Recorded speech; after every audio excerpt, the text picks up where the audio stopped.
Cette semaine, le sommet de l'OTAN a eu lieu. Qu'est-ce que le président Zelensky en a retiré?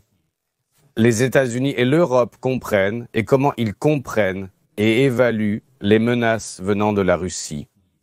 Le tribunal spécial à Strasbourg, nous allons parler de tout cela avec un journaliste, un chroniqueur international. Nous sommes en ligne avec Alexei Peschi. Bonjour Alexei. Bonjour Evgeny, ravi de vous saluer. Alexei, commençons. Je suis sûr, absolument sûr, que vous arriverez à expliquer brièvement et de façon concise à nos téléspectateurs quels sont les principaux résultats du sommet de l'OTAN qui s'est tenu la semaine dernière. Eh bien, je ne promets pas d'être bref, mais essayons de comprendre. Je pense que la principale conclusion, c'est surtout l'ambiance de ce sommet, le fait qu'aucun scandale ne s'est produit. Beaucoup craignaient que Donald Trump puisse, vous savez, lors d'une conférence de presse, entrer dans une longue polémique ou même quitter ce sommet, comme il l'a fait au Canada lors du sommet du G7, et rien de tout cela ne s'est produit. Et dans l'ensemble, vous savez, même si ce sommet était assez réduit en termes de durée, il a vraiment été beaucoup plus court que tous les précédents. Pourtant, j'ai une vision positive de ce sommet, j'y vois plus d'aspects positifs.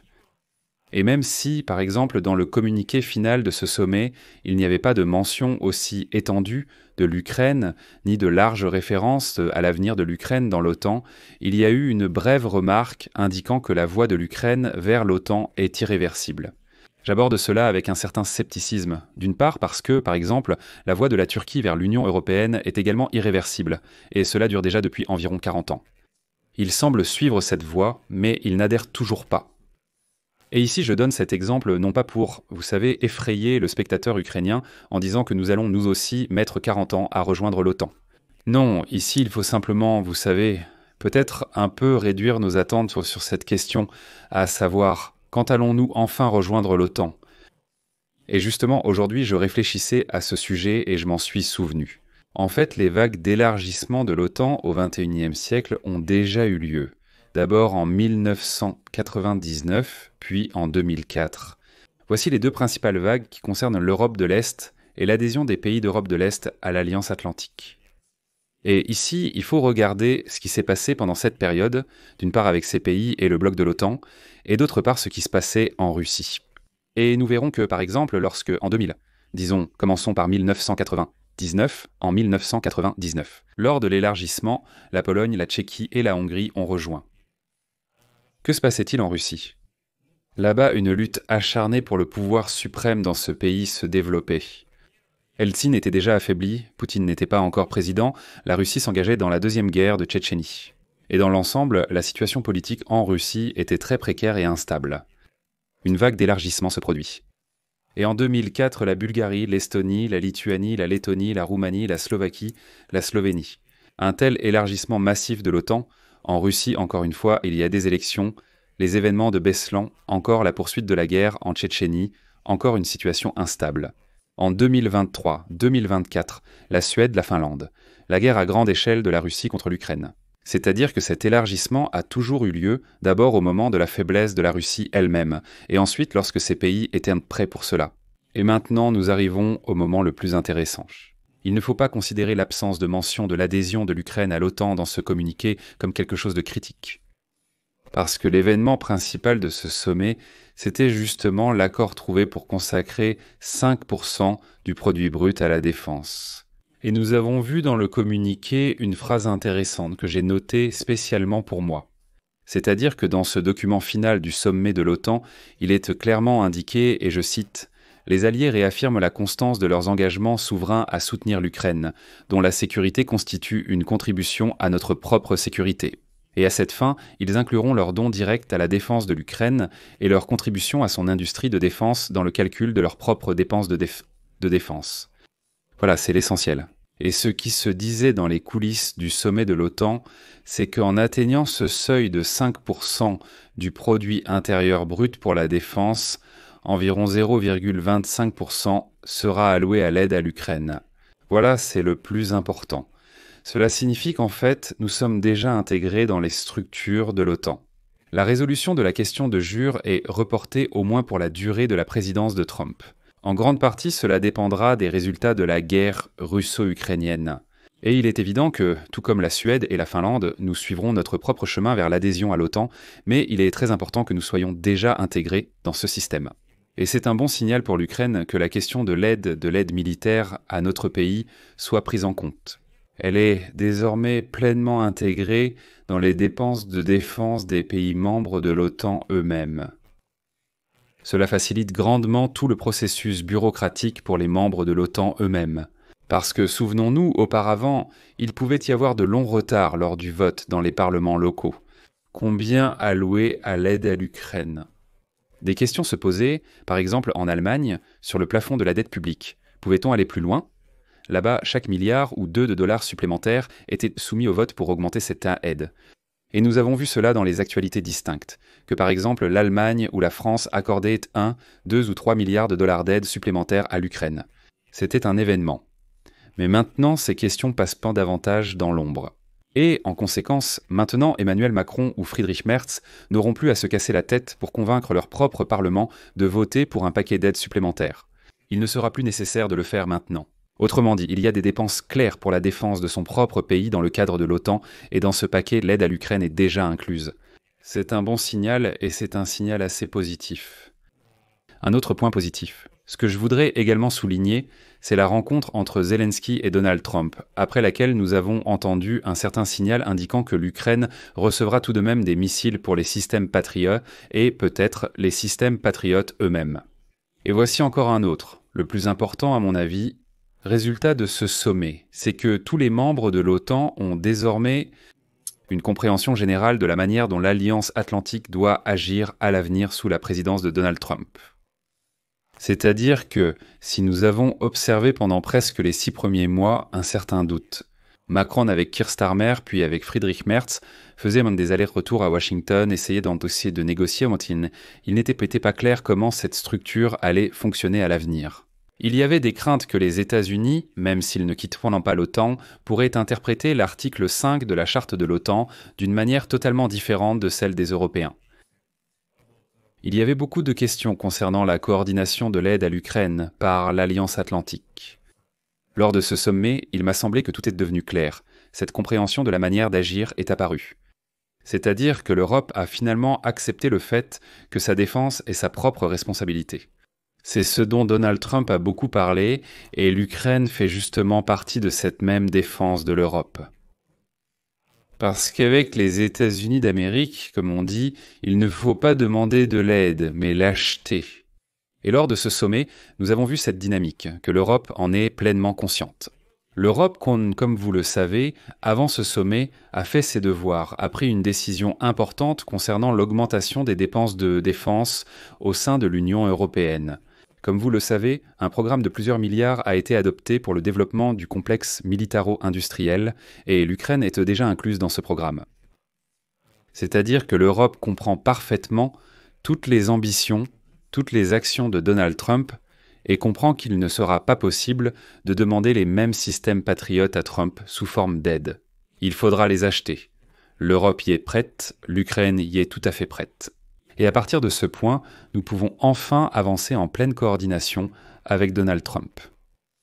Et si vous regardez la rhétorique de Donald Trump après ce sommet, vous savez, je me souviens qu'avant Trump, il y avait une expression, le leader du monde libre.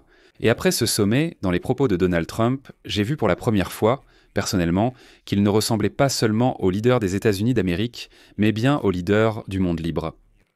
Quand il déclarait que, il était venu à ce sommet avec un certain état d'esprit et qu'il repartait avec un tout autre. J'ai vu à quel point les dirigeants européens aiment leur pays. J'ai vu qu'ils sont prêts à défendre leur pays, prêts à dépenser cet argent pour la défense. Et en conséquence, si l'Europe continue d'avancer avec un tel état d'esprit, alors les États-Unis d'Amérique sont également prêts à protéger cette Europe, à aider à sa réarmement et ainsi de suite. Donc en principe, la dynamique est plutôt positive. Oui, il faut reconnaître que Donald Trump a réussi, dans une certaine mesure, à imposer sa position. Pourquoi, dans une certaine mesure ? Parce que ces mêmes dépenses de 5% sont étalées sur presque 10 ans. C'est-à-dire que cela n'arrivera pas demain ou après-demain, cela arrivera d'ici 2035. Dieu merci, c'est là-bas, quelque part, que cet indicateur apparaîtra à l'horizon. Mais le point clé que j'ai retenu pour moi-même, c'est justement cette compréhension de la façon d'agir de manière coordonnée à l'avenir. Dans une certaine mesure, les Européens ont dû s'adapter. J'ai un peu regardé comment la propagande russe a réagi à tout cela, et la propagande russe regorge littéralement de titres affirmant que les Européens se sont humiliés devant Donald Trump. Ils préparaient tout pour lui, et ainsi de suite. Mais dans une certaine mesure, c'est aussi cela, la diplomatie. La diplomatie est cet outil qui permet de trouver des approches envers différents types de dirigeants et de politiciens. Et une fois cette approche trouvée, on peut alors aller plus loin. Voilà ce qui s'est passé, cela s'est produit lors de ce sommet de l'OTAN, et c'est un bon signe. La rencontre entre Zelensky et Trump est aussi un bon signe parce que nous voyons que Trump a sa propre rhétorique publique. Elle change très souvent, justement après ce genre de rencontres personnelles, et on a l'impression qu'il ne voit pas complètement la situation telle qu'elle est réellement. Et en conséquence, de telles rencontres montrent qu'après celle-ci, Donald Trump, par exemple, déplace, je ne sais pas, on peut dire, son agressivité, ses critiques de Volodymyr Zelensky, vers Vladimir Poutine. Et il dit déjà que oui, il est possible que l'Ukraine reçoive finalement le système Patriot. Il ne faut pas s'attendre à ce que, tout de suite, Trump va aimer Poutine. Alexei, vous vouliez probablement dire qu'il ne faut pas s'attendre à ce que Trump aime Zelensky tout de suite. Oui, parce que pour l'instant, il semble qu'il ait presque cessé d'aimer Poutine. Mais en plus du fait que c'est un bon signal, il y a aussi un certain danger là-dedans. Il est possible qu'une prochaine conversation téléphonique entre Trump ou l'un de ses représentants spéciaux et le Kremlin se termine par le fait que Trump recommence à faire l'éloge de Poutine. En réponse à ce que vous avez dit. Aujourd'hui même, une nouvelle est apparue selon laquelle le sénateur Lindsey Graham a déclaré que Donald Trump estime que le moment est venu de porter un coup dur au Kremlin. Il s'agit d'un nouveau paquet de sanctions contre la Russie et la discussion du projet de loi au Sénat américain commencera déjà en juillet. C'est-à-dire que les États-Unis diront peut-être qu'ils ne se joignent pas aux sanctions européennes. Peut-être qu'ils vont même assouplir certaines de leurs propres sanctions. Et voilà qu'aujourd'hui même, il y a une nouvelle concernant un nouveau paquet de mesures strictes. Mais la discussion n'aura lieu qu'en juillet. D'ici là, il pourrait encore y avoir plusieurs appels téléphoniques entre Trump, Poutine et ainsi de suite. Dites-moi, s'il vous plaît, on a beaucoup parlé en ce moment du fait que, moi je comprends, vous avez évoqué ce point, que Trump comprend que les Européens sont prêts à se défendre. Il a également écrit un tweet disant que 5%, ce sont des résultats incroyables du sommet. Les Européens ont bien travaillé et que nous sommes tous d'accord là-dessus. Mais de nombreux experts disent toute cette semaine que le problème le plus important actuellement n'est pas tant une question d'argent, mais plutôt de compréhension des menaces venant de la Russie. C'est-à-dire que lorsque l'Europe se prépare vraiment à ce qu'il puisse y avoir de vrais problèmes sur le flanc Est, une phase active de la guerre, voire une attaque possible contre les États-Unis. D'après ce que je comprends, d'après ce que disent et écrivent les experts, les États-Unis ne croient pas à une telle possibilité. Dites-moi, s'il vous plaît, est-ce que les experts se trompent? Peut-être qu'aux États-Unis, ils comprennent aussi ces menaces. Et s'ils n'y croient pas, pourquoi? Qu'est-ce qui manque? Est-ce un manque de confiance envers les Européens ou est-ce une incompréhension totale de ce que veut réellement Poutine? Vous savez, pour une raison quelconque, il me semble qu'à Washington, il y a une compréhension absolue de ce qui se passe. Mais en ce moment, l'Europe et les États-Unis adoptent une position, je vais m'exprimer grossièrement, mais ils adoptent la position du bon et du mauvais policier. Et cela a été clairement indiqué par le secrétaire d'État américain Marco Rubio, qui a dit que, par exemple, nous n'imposons pas encore de sanctions parce que cela perturberait notre dialogue en cours avec Moscou. Autrement dit, Washington a adopté la position de pacificateur, de négociateur, du bon gars qui peut parler à tout le monde, même aux méchants. Ceci a été démontré par l'épisode avec l'Iran. D'abord, ils ont frappé avec des bombes, et ensuite, que font-ils ? Donald Trump fait l'éloge de Khamenei, disant qu'il a agi avec sagesse, qu'il n'a pas choisi de répondre de manière trop dure. Ensuite, un conflit éclate à nouveau entre eux. Néanmoins, il me semble que les États-Unis adoptent justement cette position. Plutôt positive. Un gars sympa, prêt à parler avec tout le monde, à trouver des accords avec tout le monde. En ce qui concerne les sanctions, je vais apporter une petite correction ici. Lindsey Graham n'a rien dit de nouveau concernant le mois de juillet, car cela était déjà connu, probablement depuis plus d'une semaine. Et tout le problème, c'est qu'en ce moment, le Congrès était occupé à adopter un grand et beau projet de loi de Donald Trump. Et tant qu'ils ne l'auront pas adopté, ils n'avanceront nulle part. Et il en avait déjà parlé auparavant, que cela serait reporté au moins jusqu'en juillet, car il y a d'autres questions à traiter pour l'instant. Mais l'Europe comprend parfaitement sa propre menace, et il faut noter qu'aujourd'hui aussi, après le sommet de l'OTAN, l'Ukraine se retire également de la Convention d'Ottawa concernant les mines antipersonnelles. Mais qui a fait la même chose avant cela ? Absolument tous les pays d'Europe de l'Est. L'Europe de l'Est comprend parfaitement ce qui se passe, elle se prépare, elle pose des mines aux frontières, et ainsi de suite. Ce que Donald Trump a déclaré aux Européens lors du sommet de l'OTAN, tant que je serai président des États-Unis, la Russie ne vous attaquera pas. Encore une fois, c'est plutôt un message adressé au Kremlin, disant que je suis un bon gars, mais qu'il vaudrait mieux ne pas trop jouer avec le feu. Et je voudrais répondre à propos de la compréhension ou de l'incompréhension de ce qui se passe. Avec les mots de Friedrich Merz, qui a donné une interview où il a très bien exprimé sa position sur Trump. Quand on lui a demandé s'il comptait appeler le président russe Poutine, il a répondu que non, il ne comptait pas le faire, cela n'avait aucun sens. Et ensuite, on lui a demandé « Et comment voyez-vous le fait que Trump soit prêt à parler avec Poutine ?» Et Merz a clairement indiqué que Trump est en train de progressivement comprendre ce qui se passe réellement. Et les Européens, prenant maintenant conscience de toute la menace et comprenant que Trump est prêt à essayer de tout régler par la diplomatie pendant très longtemps, essaient progressivement de le convaincre, lui personnellement. Ici, il faut distinguer la compréhension de Washington et la compréhension personnelle de Donald Trump. Trump, apparemment, croit fermement qu'il peut vraiment s'entendre avec Poutine. Et Poutine le sent, il comprend que Trump y croit et il essaie de ne pas manipuler. Mais pour Poutine, c'est aussi un jeu très dangereux. Dernièrement, Poutine a déclaré que nous sommes prêts à rencontrer Donald Trump. Donald Trump est un excellent dirigeant qui veut vraiment, sincèrement trouver une solution pacifique. Il fait l'éloge de Trump et dit que nous sommes prêts à rencontrer Trump. Et qu'est-ce qui s'est passé après le sommet de l'OTAN ? Le président turc Erdogan dit que Trump lui a personnellement promis que s'il parvenait à amener Poutine à des négociations avec Zelensky à Istanbul ou à Ankara, il viendrait lui-même là-bas. Et voici ce qui se passe. Autrement dit, Trump dit qu'il est prêt à aller aux négociations. Poutine dit qu'il est prêt aussi, mais nous comprenons qu'il n'ira nulle part. Et tôt ou tard, pour paraphraser Friedrich Merz avant Trump, Trump comprendra personnellement que la diplomatie avec Poutine ne fonctionne pas, que ce ne sont pas les bonnes méthodes. Et c'est pourquoi je distinguerai ici la position de Washington de celle de Donald Trump. Alexis, vous avez dit « Je suis prête à aller aux négociations », dit Erdogan. Poutine, la même chose, et Trump aussi. La situation évolue ainsi en ce moment.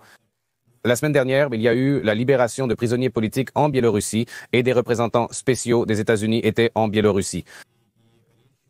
Quand on se pose la question, voilà, les Biélorusses se demandent « Et alors, en échange de quoi les prisonniers politiques ont-ils été libérés ?» Il y a des choses comme la levée des sanctions contre l'industrie du potassium biélorusse, contre les banques biélorusses, et aussi il y a aussi l'hypothèse que Loukachenko essaye de négocier une place à la table des négociations et insiste sur le fait que la meilleure plateforme de négociation se trouve. Où pensiez-vous? Bien sûr, à Minsk. Voilà. Et il y a un peu, je ne dirais même pas des opinions, mais des inquiétudes qui flottent dans l'air. À propos du fait que les États-Unis pourraient insister pour que les négociations aient vraiment lieu là-bas. La prochaine étape pourrait se dérouler à Minsk. Nous comprenons bien sûr que l'Ukraine n'acceptera pas cela. Et j'ai une question pour vous. Après tout, vous êtes un observateur international, vous comprenez toutes les situations politiques dans tous les pays et dans notre région en particulier. Quand vous dites mais que Trump va progressivement comprendre que Poutine ne veut aucune négociation, qu'il veut continuer la guerre et que c'est une personne avec qui on ne peut pas négocier, est-il possible que Trump et son administration comprennent cela à propos de Loukachenko, qui dira tout ce qu'il veut et fera tout ce qu'on lui demande à la moindre occasion, mais qui reste totalement dépendant du Kremlin? Washington pourra-t-il comprendre qu'avec Loukachenko, on ne peut pas vraiment non plus s'entendre sur quoi que ce soit? Vous savez, dans une certaine mesure, je partage l'inquiétude que l'équipe de Donald Trump puisse maintenant essayer de trouver un terrain d'entente avec Loukachenko. Dans quel but ? Pour, dans la mesure du possible, détacher Loukachenko de Moscou, l'éloigner du Kremlin. Il est évident que Washington ne comprend pas qu'il ne sera pas possible de retourner complètement la Biélorussie actuelle dirigée par le président autoproclamé Loukachenko. Mais au minimum, lui accorder certaines préférences afin qu'il ne fournisse pas de base pour cette même attaque de la Russie contre les pays d'Europe de l'Est. Cela peut être envisagé. Et je relie davantage la visite de Kit Kellogg à la discussion sur la question de savoir si la Biélorussie offrira ou non sa plateforme pour de nouveaux actes d'agression. D'un autre côté, j'admets aussi que Kit Kellogg a pu introduire la question chinoise dans cette discussion. Je vais expliquer pourquoi. Actuellement, en principe, les États-Unis d'Amérique, aussi paradoxal que cela puisse paraître, essaient avec l'aide de la Chine d'éloigner au maximum les alliés et partenaires de la Russie du Kremlin. Cela s'est produit avec l'exemple de l'Iran. Disons plutôt que ce n'est pas encore arrivé, mais il y a clairement des prémices pour cela. Après que les États-Unis ont bombardé l'Iran, qu'a déclaré Donald Trump ? Il a déclaré par exemple que les sanctions contre l'Iran ne seront pas levées pour l'instant et qu'ils n'ont pas l'intention de le faire, mais que, par exemple, ils ne sont pas contre. Et nous fermerons les yeux sur le fait que la Chine achètera beaucoup plus de pétrole iranien, qui est pourtant sous sanctions. Et alors l'Iran pourra gagner de l'argent grâce à cela et essayer de reconstruire son pays. C'est un bon signal pour dire « Chine, nous n'allons pas vous déranger. » Pour l'instant, travaillez avec ce partenaire qui est plus prévisible pour vous, achetez-lui du pétrole, achetez en moins aux Russes. C'est la même chose avec la Biélorussie. Peut-être parce que maintenant, Kit Kellogg peut essayer. Encore une fois, chez ce dépendant, ce n'est pas seulement une question de lever des sanctions.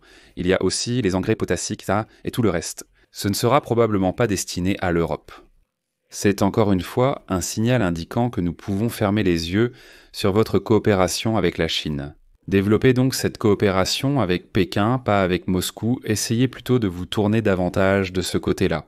Nous fermerons les yeux sur tout cela et ne vous imposerons pas de sanctions supplémentaires si vous vous éloignez progressivement de Moscou. C'est donc une tentative de montrer à Loukachenko qu'il n'est pas obligé de tomber complètement dans les bras de Poutine. Tu peux t'en éloigner un peu et tu recevras certaines récompenses pour cela.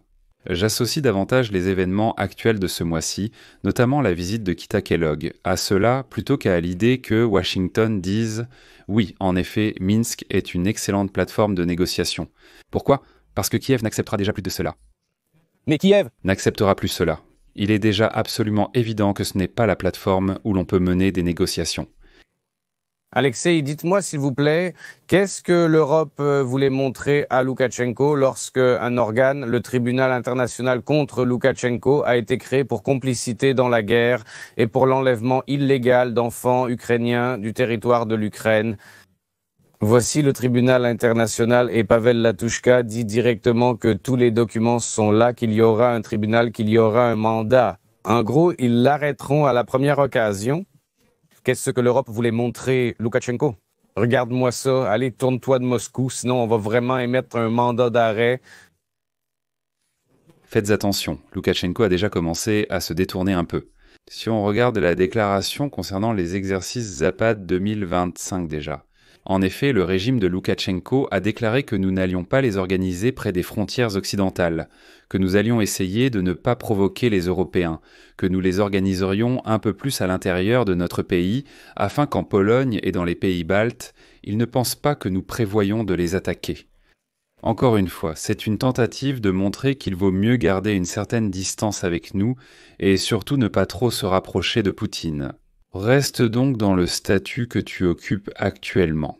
Parce que nous avons des instruments de pression, mais objectivement l'Europe en a aussi, et ils peuvent en principe étouffer encore plus le régime Loukachenko. Mais ils ne le font pas, et ils disent à Loukachenko « Reste au moins à une distance de bras de nous ». Alexei, merci beaucoup pour vos réponses. Merci d'avoir partagé vos réflexions sur toutes les questions qui nous intéressent. Merci, bonne soirée.